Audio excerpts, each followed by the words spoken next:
What is up, guys? I'm Nick. I'm Kelsey. And we are sailing Fernweh. I know a lot of you guys that have been watching our first couple of videos, whether you're new to the channel or have followed us for a while, are probably wondering who the heck we are, what our real background is in this, and also for those of you guys that have been following along since COVID, what happened to Little Wing, which was our last boat. Yeah. So now that we've gotten a couple videos out, we're going to rewind a little bit and we're going to fill in that background as best we can in under 20 minutes. So sit tight.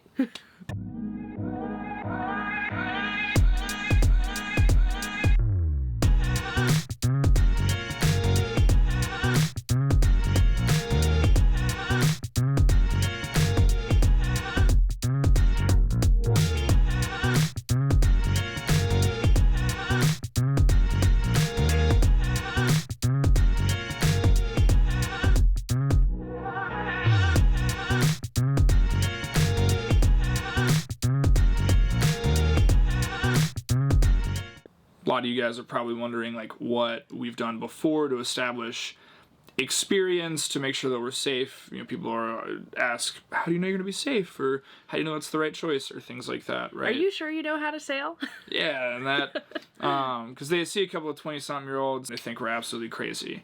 For myself, I have very little sailing background before Kelsey, so I will admit sailboats were a totally new thing to me before Kelsey, but I've spent my entire life on the water around boats, albeit power boats, still on the water. I've also spent the last 8 years in the Navy, so I have gotten a lot of the general, seamanship, how to handle lines, how to navigate, stuff like that knocked out.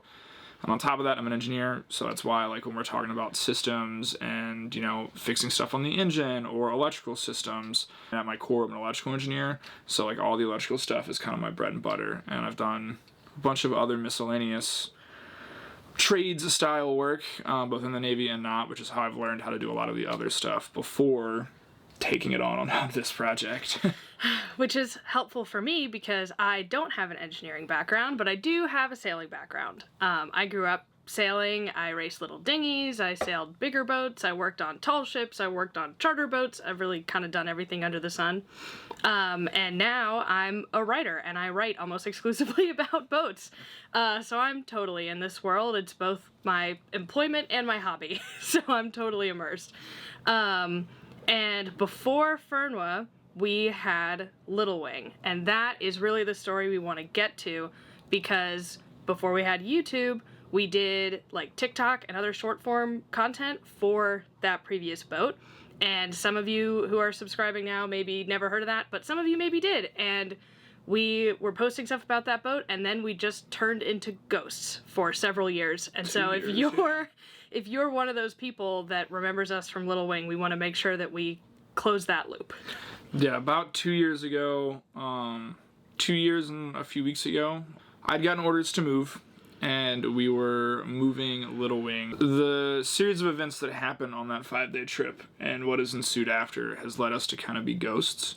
Basically, we were going to do a trip. We were going to move from Norfolk to Annapolis, leave the boat in Annapolis for a weekend, and then the following week I was taking the whole week off. We were going to do a couple of little hops through the C&D, down the Delaware, up the Jersey coast, and then up through Hellgate into the Long Island Sound, and then eventually move over to, I think we had landed on a marina in Connecticut, because it was in our price range, and they would let us stay in the water in the winter without all these crazy requirements, because Little Wing was a steel boat, and we had heaters that we kept on her in the winter, and we were just never worried about it. There also were all of 2 systems with water in them that were really easy to winterize. She was a small, by small I mean 30-foot, and simple 9 feet wide, boat. yeah.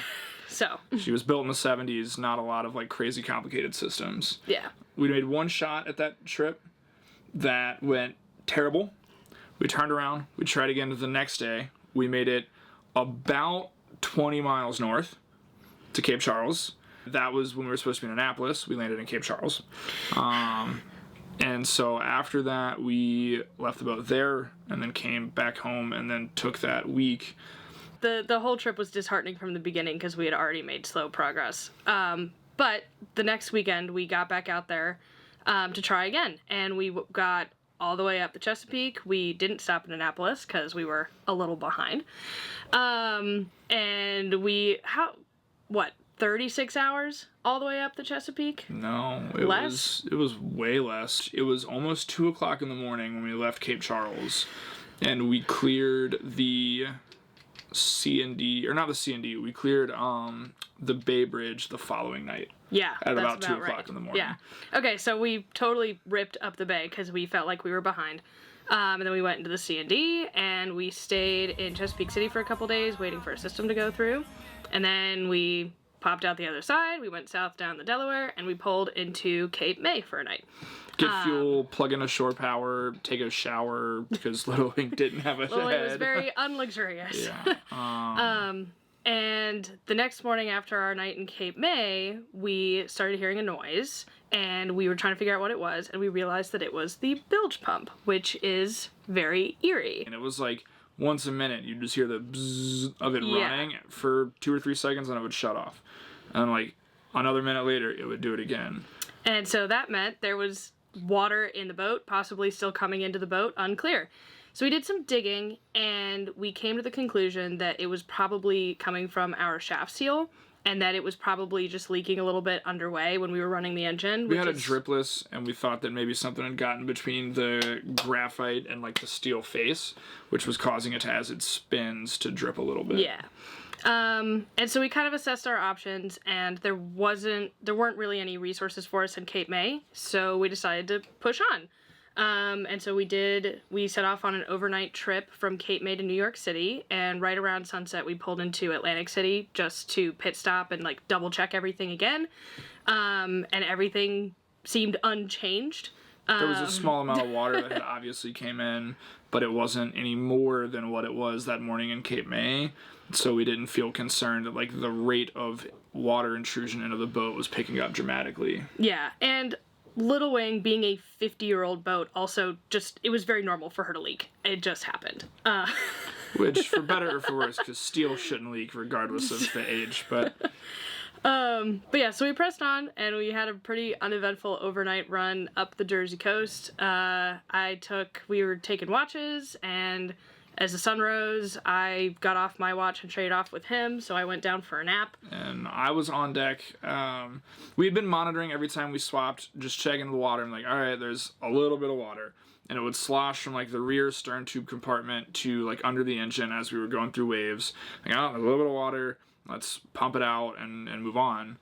And so we checked, and it was the same amount. There was just a hair of water, and we were like, all right, no issues, we'll be to New York in 6-7 hours, and worst case, we can find somewhere there to spend a day or two figuring it out. And I, about 2 hours into my watch, just hear this blood-curdling scream from down below. And I'm thinking, like, Kelsey fell out of bed, something, because we were sleeping on the settees, just so we were, like, within yelling distance of each other. And I think she's fallen out of bed and like smacked her head or something. But when I looked down there, she was out of the bed, but she was upright, and there was water sloshing over the floors. Yeah, so I actually don't remember screaming, but I take your word for it because I believe that I did. I woke up and I saw water rolling over the floorboards, and I realized, just knowing how often that we had been checking on it, that meant that something huge had changed, and that in the last like 2 hours. In the last pretty short amount of time, and there had to have been hundreds of gallons of water in the boat already. And because we knew that it was coming from somewhere around or behind the engine, the first thing I did was I opened up the engine compartment, and it was like... The engine was like 6 inches from being fully underwater. I mean, if we'd have hit one big roller, the intake would have gone underwater. And it would have sucked up water and hydrolocked, but it didn't. And so I reached for the first thing that I could reach that could pump water, which was this really silly, like, combination pump paddle thing. It's called the paddle pump.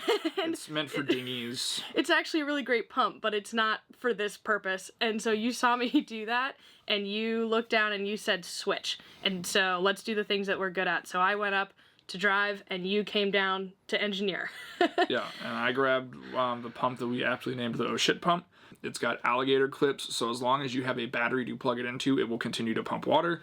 It really is meant for like you are taking on a dramatic amount of water and you just need to keep the boat afloat for a few more minutes until like help can arrive. And I dropped that in, and it took 20 minutes to pump the space dry.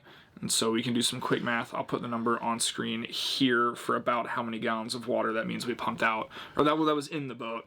And we got it dry, and we were like, holy cow, that was a lot. But the rate of water intrusion didn't seem like a lot. And in this time frame, Kelsey had like killed the engine just to like prevent any chance of like a hose or a wire getting snagged in a belt and making a bigger issue. And the rate of water was next to nothing with the engine off.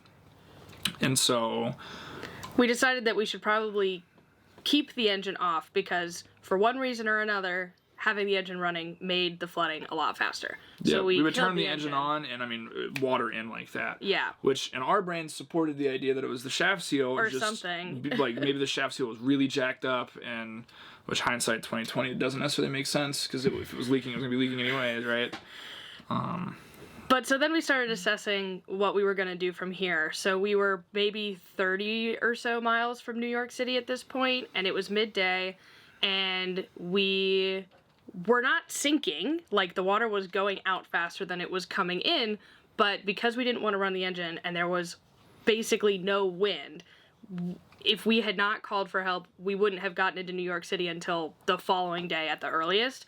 So we started calling around for help, and the whole salvage process is convoluted, and I'm not even going to get into the amount of phone tag that we played.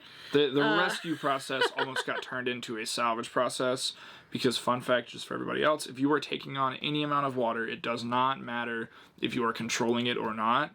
Most, Towboat US, Sea Tow, all of the big name towing companies are going to call you a salvage, and your insurance doesn't cover that.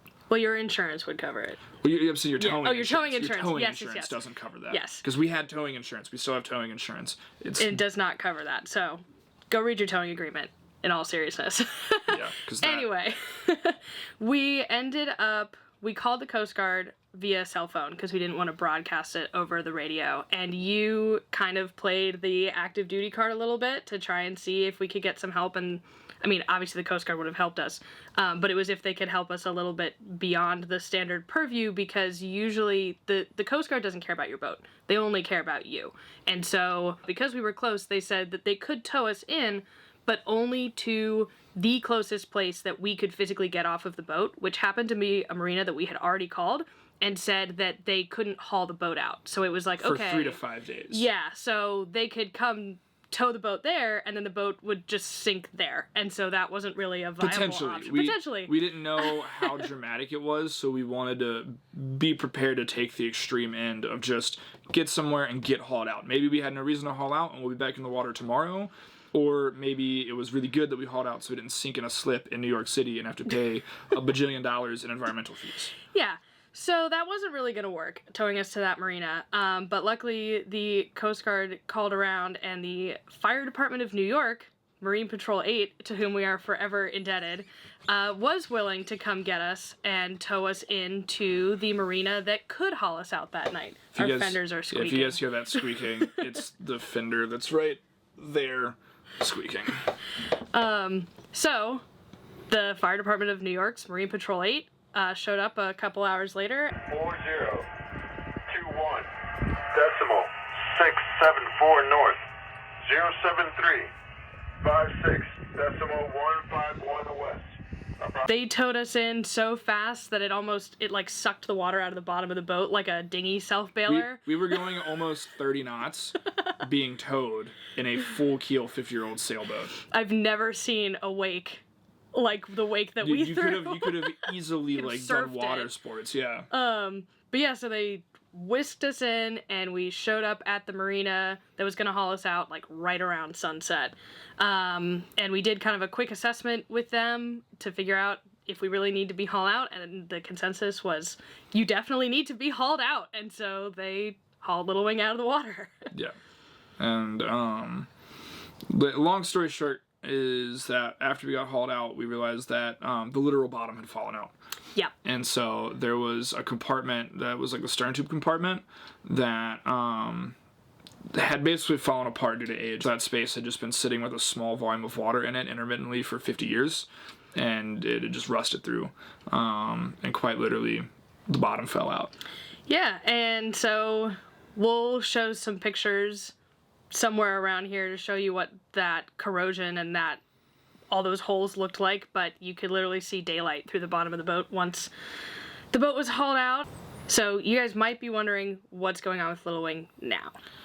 So the long story short is that I made a bunch of trips between when we still lived in Norfolk and then when we moved up to Massachusetts. Bunch of trips to New Jersey, just evaluating, and I cut that whole compartment off that the bottom had rusted out. I took it to my buddy who was a fabricator and who owed us one, and he made a whole new compartment. We linked up with Matt Rutherford's welder, Zach Top, and he had a steel boat at the same marina, and he was going to hook us up. And we ended up getting to the point where it was me and Zach at the yard doing some UT testing before making a game plan on how to weld the new compartment back on, or like how the timeline and what I needed to do to prep it to save money and stuff like that. And while we were UT testing, we realized that there were a lot of other spots on the boat that needed to be cut out and replaced.